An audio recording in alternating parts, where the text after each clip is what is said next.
จะเฮ็ดประกันต้องเบิ่งอยู่ที่ความกังวลแต่ละคนนี่ความกังวลอนาคตบ่คือกันเช่นว่า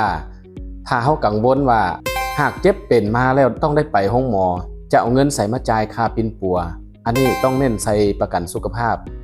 แต่ถ้าหากว่าอนาคตกังวลว่าถ้าเฮาบ่อยู่มาคนเบื้องหลังเขาจะอยู่จังใดจะเอารายได้มาแต่ใส่อันนี้ต้องเน้นใส่ประกันที่สร้างเป็นมรดกไว้เพื่อคนเบื้องหลังที่ค่าธรรมเนียมมันได้จ่ายน้อยแต่ว่าได้ความคุ้มครองจากประกันในสูงหรือถ้าหากว่าอนาคตนี่กังวลว่าเฒ่าแก่มาแล้วจะเอาเงินใส่จ่าย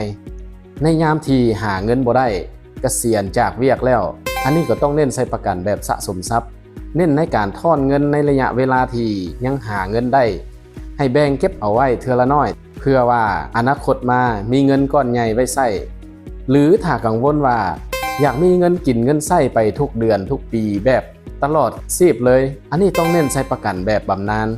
เพราะฉะนั้นแหละการเฮ็ดประกันนี่จุดประสงค์ของแต่ละคนจะบ่คือกันเพราะว่าความกังวลของแต่ละคนบ่เหมือนกันดีแท้แมนอยากให้ปรึกษากับตัวแทนที่เขามีความรู้มีความเชี่ยวชาญเรื่องประกันมีประสบการณ์เรื่องการวางแผนไปช่วยวางแผนให้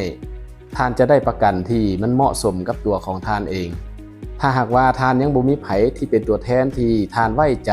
หรือมีความรู้เรื่องการวางแผนประกันนี่ก็สามารถติดต่อมาปรึกษานำข้าพเจ้าได้เนาะขอบใจ